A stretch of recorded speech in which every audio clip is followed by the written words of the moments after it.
हरियाणा के कृषि मंत्री जेपी दलाल आज चंडीगढ़ में मौजूद हैं। इनसे बातचीत करेंगे कई अहम इश्यूज़ के ऊपर। दलाल साहब, सबसे पहले तो बीजेपी में जिस प्रकार से प्रदेशाध्यक्ष ने मिल गए हैं, ओपी धनखड़ जी को प्रदेशाध्यक्ष की जिम्मेदारी दी गई है और बड़ौदा के चुनाव भी हैं, कैसे देखते हैं इन सब चीज़ों को आप? मैं ओम प्रकाश जी धनखड़ का प्रदेश अध्यक्ष नियुक्त करने पर स्वागत करता हूं। बहुत ही वरिष्ठतम कार्यकर्ता हैं। बड़ी बड़ी जिम्मेदारियां उन्होंने बड़े सूझबूझ से निभाई हैं और हरियाणा की राजनीति में उनका अच्छा स्थान है। हमारे संगठन के लिए बहुत लाभदायक होंगे, संगठन मजबूत होगा। जहाँ तक बात है बड़ौदा का उपचुनाव का, हमारी पार्टी इसको बड़ी गंभीरता से लड़ेगी। हालांकि इस चुनाव के परिणाम से सरकार के ऊपर किसी तरह का कोई असर नहीं होना। हम पूर्ण बहुमत की सरकार हैं, हमारे साथ अपने एमएलए हैं, इंडिपेंडेंट है, जेजेपी से हमारा तालमेल है। लेकिन फिर भी हम किसी भी चुनाव को बड़ी पूरी गंभीरता से लड़ते हैं। जिस तरह और चुनाव को लड़ते हैं इसी तरह से इस चुनाव को लड़के हम जीतेंगे। नेता प्रतिपक्ष हैं चौधरी भूपेंद्र सिंह हुड्डा, उनका दावा है कि बड़ौदा क्योंकि ज़्यादातर कांग्रेस के कैंडिडेट जीतते आए हैं तो इस बार भी कांग्रेस के जीतेंगे, प्रदेशाध्यक्ष बदले जाने से कोई फर्क नहीं पड़ने वाला। बड़ौदा कांग्रेस का गढ़ तो नहीं रहा पहले, बल्कि जो लोकदल का गढ़ रहा है। जब तक लोकदल की सरकारें रही तो वहाँ पर लोकदल के जीतते रहे, कांग्रेस की सरकारें रही तो कांग्रेस के जीतते रहे। और इस बार जो है बड़ौदा के इलाके में मैंने जाके देखा है, उनकी चाह है कि वो सरकार के अंदर हिस्सेदारी करें और अपने इलाके का विकास कराएं। सुपर बाजार की तर्ज पर जो 2000 रिटेल स्टोर देने की प्लानिंग है गवर्नमेंट की, वो प्लानिंग क्या है? हमारे मुख्यमंत्री जी सारा दिन ये सोचते रहते हैं कि हरियाणा वासियों की भलाई के लिए क्या क्या कदम उठाए जा सकते हैं। तो उन्होंने लगभग 2000 नए स्टोर बेरोजगार युवकों को ट्रेनिंग देके उनको रोज़गार देने के लिए खोले हैं, और जिसमें हरियाणा की फीड की है या और दूसरी राइस की है या कोई दूध की है या पेस्टिसाइड की है या कोई खाद की है या बीज की है, तरह तरह की चीज़ें उपलब्ध करा के गांव-गांव में हम चाहते हैं कि स्टोर खुले, जिसकी क्वालिटी की हम सरकार जिम्मेदारी ले और अच्छी मात्रा में हर जगह अच्छे रेट पे किसान भाइयों को, ग्रामीण वासियों को ये चीज़ें उपलब्ध हों। इससे ग्राम के जो पढ़े लिखे बेरोजगार हैं उनको रोज़गार भी उपलब्ध होगा, घर बैठे उनको रोजी रोटी चलेगी और जो अच्छे उत्पाद हैं वो लोगों तक पहुंचेंगे। 17 लाख किसानों में से 17,000 किसान मित्र बनाने की जो प्लानिंग है, वो क्या प्लानिंग है? देखिए, जब भी कोई सरकार नीति चलाती है तो जो हमारे छोटे किसान हैं, कोई 1 एकड़ का है, आधा एकड़ का है, 1.5 एकड़ का है, सरकार की नीतियों का उन तक पहुंचते पहुंचते काफ़ी टाइम निकल जाता है। तो उस दिशा में काम करने के लिए मुख्यमंत्री जी ने कहा है कि हर 100 किसान परिवारों पे एक बड़ा जो किसान है, जो जागरूक किसान है, जिसको सरकार की सारी नीतियों का ज्ञान है, वो उनको शिक्षित करे, वो उनको समझाए और सारी जो सरकार की स्कीम्स है उनका फ़ायदा उन तक पहुँचाए।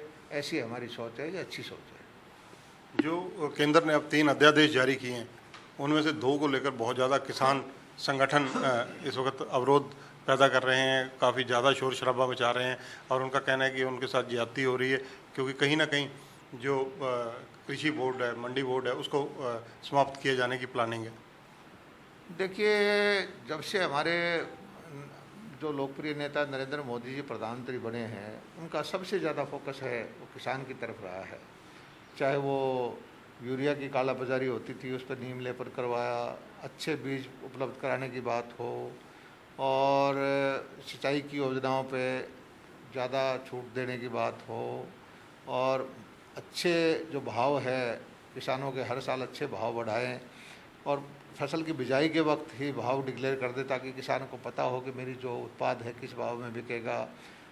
चाहे भावांतर भरपाई योजना है, फसल बीमा योजना है और जो भी अच्छी योजनाएं हैं, तो विपक्षी भाइयों को ऐसा लगता है कि इसी गति से अगर मोदी जी काम करते रहे तो सारे प्रदेश का, सारे देश का किसान मोदी जी का इस जय जयकार करता रहेगा, उनके लिए राजनीति में कोई जगह नहीं बचेगी। और उनकी पक्ष की एक नीति है कि एक झूठ को 100 बार बोलो तो सच मानने लग जाता है, सच के बराबर हो जाता है। उस नीति पे कांग्रेस वाले और विपक्षी भाई काम कर रहे हैं अभी ये प्रचार कर रहे हैं कि हम मंडी बोर्ड को तोड़ेंगे, जबकि हम मंडी बोर्ड को, मार्केटिंग बोर्ड को और सुदृढ़ कर रहे हैं। हम तो मंडी 3-4 हज़ार करोड़ की लागत से गन्नौर की मंडी बना रहे हैं, एप्पल मंडी पिंजौर में बना रहे हैं, मसाला मंडी सोनीपत में बना रहे हैं, फूलों की मंडी गुड़गांव में बना रहे हैं। और मंडी में जो किसान माल बेचना चाहे उसका मंडी में खरीदेंगे, एमएसपी पे खरीदेंगे। जो एमएसपी से ज़्यादा अगर भाव किसी को मिलता है कहीं पर भी, किसी भी प्रदेश में, अगर उसको सड़क पे बेच के, किसान को अमरूद बेच के सड़क पे, प्याज बेच के सड़क पे, आलू बेच के सड़क पे, फूल बेच के उसको मंडी से दोगुना भाव मिलता है, तो उसको हम क्यों रोकेंगे? हमने किसान को अपने भाव खुद फैसला करने का अधिकार दिया है। और कांग्रेस के कुछ भाई जो हैं ये भ्रामक प्रचार करके किसान का आवरण ओढ़ के अपने कार्यकर्ताओं को आगे करके आंदोलन चलाने की कोशिश करते हैं, लेकिन किसान इनकी बातों में नहीं आ रहा है। किसान समझता है कि उसका हित जो है मोदी जी के हाथों में सुरक्षित है, भारतीय जनता पार्टी के हाथों में सुरक्षित है, और किसान हमारे साथ है, इनकी बातों में नहीं आएगा। तो आपका कहना है कि जो ये 2 अध्यादेश हैं जिनका विरोध हो रहा है, विपक्षी उसमें महत्वपूर्ण भूमिका अदा कर रहे हैं। आड़ती भी अब किसानों के साथ कहीं ना कहीं खड़े हो रहे हैं, जिस प्रकार से कल चंडीगढ़ में देखा गया, नेता प्रतिपक्ष से हरियाणा आड़ती एसोसिएशन मिली। ये आड़ती भाइयों को भी एक मैं प्रार्थना करता हूँ कि बदलते वक्त के साथ व्यापार के तरीके बदलेंगे। टेक्नोलॉजी का ज़माना है, वो ये समझते हैं कि पुरानी जो 60, 70, 80, 100 साल की जो व्यवस्था है उसमें कोई बदलाव ना आए। बदलाव प्रकृति का नियम है। आप जो वक्त के साथ बदलता जाएगा, टेक्नोलॉजी का सहारा लेगा, अपने व्यापार के तरीके नए नए करेगा, वही सर्वाइव करेगा। और कोई ये वक्त इंतजार नहीं करता, और उनको अपने व्यापार के तरीके बदलने ही पड़ेंगे। पुरानी व्यवस्थाएं बदलनी निश्चित है, बदलती रहेंगी। तो भारतीय किसान यूनियन इन 2 अध्यादेशों की खिलाफत क्यों कर रही है? वो तो वही बताएं, उनसे पूछो ना। किसान यूनियन हरियाणा के अंदर मेरे ख्याल में सैकड़ों लोग किसान यूनियन का आवरण ओढ़े बैठे हैं। उन्होंने आज तक किसान का भला क्या करवाया है?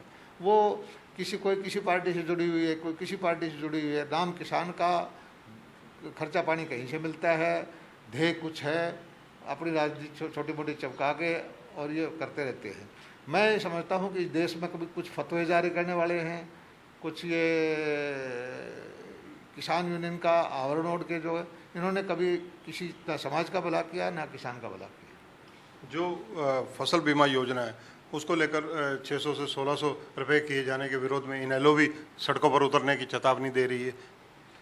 अब स्वैच्छिक है कि फसल बीमा योजना हम टेंडर करते हैं, जो प्रीमियम मांगता है कंपनी वो प्रीमियम उसको ठेका देना पड़ता है। और हरियाणा एक अकेला ऐसा प्रदेश है देश के अंदर जहाँ बीमा कंपनियाँ, जब से बीमा लागू हुआ है, जो उनको प्रीमियम मिला है उससे ज़्यादा दे के आए हैं। हरियाणा के किसानों से 850-900 करोड़ रुपये लिया है, 2650 करोड़ रुपये हम बांट चुके हैं। और ये बीमा योजना पे इन सारे किसान यूनियन का आगे करके विपक्षी पार्टियों ने कहा था कि सेठ साहूकारों को अमीर करने के लिए योजना है। लेकिन आज जब मैं आंकड़े पे बोलता हूँ कि हरियाणा के किसानों को इतना फ़ायदा हुआ है तो उनके पास कोई जवाब नहीं होता। वो भ्रामक प्रचार ही करना उनका ध्येय है। इससे जो है हरियाणा का फसल बीमा योजना से, और अब जो है हम जब कहते हैं कि किसी को करवाना है तो कराए, ना कराना ना कराए, किसान लाइन लगा के बीमा करा रहे हैं। और क्यों? क्योंकि उसको अपना लाभ दिखाई देता है।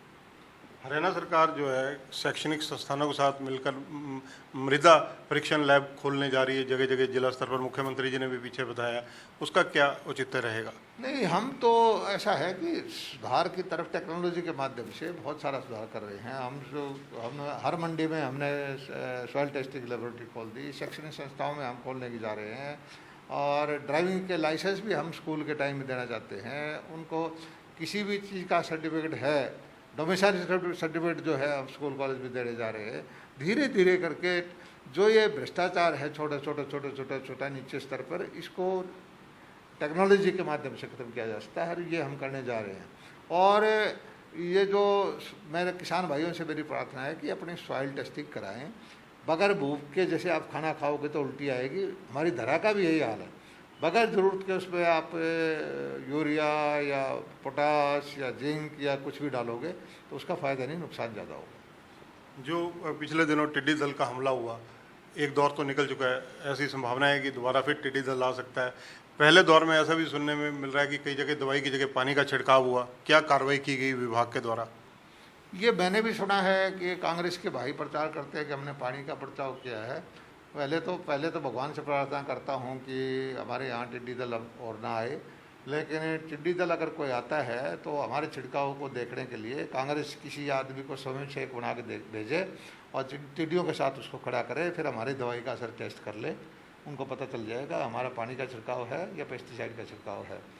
हमने 36 लॉट इसके लिए दवाई के खरीदे थे, उसमें से 2 लॉट में शिकायत आई थी।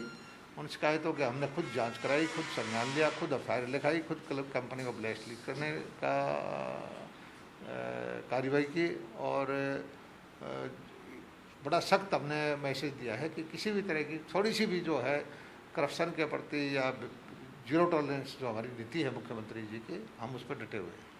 किसानों को ऐसा क्यों लग रहा है कि जो जितनी सब्सिडीज हैं उनकी, चाहे डीजल पर थी और थी, कहीं ना कहीं आपकी सरकार उन पर ब्रेक लगाती जा रही है? नहीं, ऐसा नहीं है। किसानों के हमने यूरिया के भाव नहीं बढ़ाए, हमने डीएपी के भाव नहीं बढ़ाए, हमने फसलों के रेट हर साल बढ़ाते रहते हैं। ये अलग बात है कि कांग्रेस के टाइम में सरसों का क्या भाव था देखो, कांग्रेस के टाइम में बाजरे का भाव था क्या देखो, कांग्रेस के टाइम में और जो चीज़ें हैं, गन्ने का भाव क्या था, आज क्या था, आज क्या है देखो। किसान की आमदनी हमारी सरकार आने के बाद लगभग 40-50% बढ़ाई है। मोदी जी का लक्ष्य है कि इसको हमने दुगना करना है।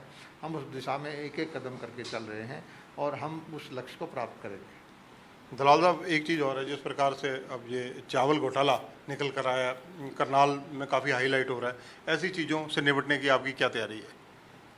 चावल घोटाला क्या था? हम धान देते हैं, उसके बदले में चावल लेते हैं। कुछ व्यापारियों में कुछ अनियमितता करते थे, हमने सारा स्टॉक चेकिंग की, हमने गड़बड़ की। इसी तरह से हम खुद ही संज्ञान में लेते हैं, खुद जांच करते हैं, उसमें अनियमितता की मिलती है 2%, 5%, उसको सजा देते हैं। और कांग्रेस को ये काम मिलता है कि उसको घोटाला करना शुरू कर जाए। कांग्रेस को घोटाला के अलावा कुछ आता नहीं है, घोटाले की बात करते हैं। उनको हमारी हर चीज़ में, जायज़ चीज़ में घोटाला दिखाई देता है। तो आप बताओ, अब कोर्ट कचहरी है, जाइए कोर्ट में, अगर आपको कोई घोटाला लगता है कार्रवाई करिए। लेकिन दुष्प्रचार करना, भ्रामक प्रचार करना और जनता को गुमराह करना, जनता को समझते हैं कि जनता समझदार नहीं है, जनता मूर्ख है। कांग्रेस इसी मूर्खता में मर जाएगी। जनता को जो मूर्ख समझने वाला इस राजनीति में सर्वाइव नहीं करेगा। जनता पूरी समझदार है। हम जो भारतीय जनता पार्टी के सारे कार्यकर्ता हैं वो जनता के सामने नमन करते हैं, उसकी बुद्धिमत्ता को सलाम करते हैं और हमें पूरा भरोसा है कि वो अपने विवेक से जो भी फैसला करते हैं वो अच्छा फैसला करते हैं। जनता को हम नमन करते हैं। तो ये हैं जेपी दलाल, हरियाणा सरकार में कृषि मंत्री हैं। इनका कहना है कि ओपी धनखड़ का बनना जो है एक अच्छी पहल है, क्योंकि वो पुराने बीजेपी के कार्यकर्ता हैं और कार्यकर्ताओं का सम्मान बीजेपी करती है। इसके अलावा कांग्रेस पर इन्होंने खुला पलटवार किया। उनका कहना है कि कांग्रेस किसानों को बहकाने भड़काने का काम कर रही है। ये उचित नहीं है, क्योंकि कांग्रेस के पास कोई मुद्दा नहीं है। कांग्रेस इसलिए जो है किसानों और आढ़तियों का कंधा इस्तेमाल करने की कोशिश कर रही है, लेकिन किसान और नागरिक बहुत समझदार हैं, वो कांग्रेस के काबू आने वाले नहीं हैं। कैमरामैन सुनील के साथ चंद्रशेखर धरनी, पंजाब केसरी टीवी, चंडीगढ़।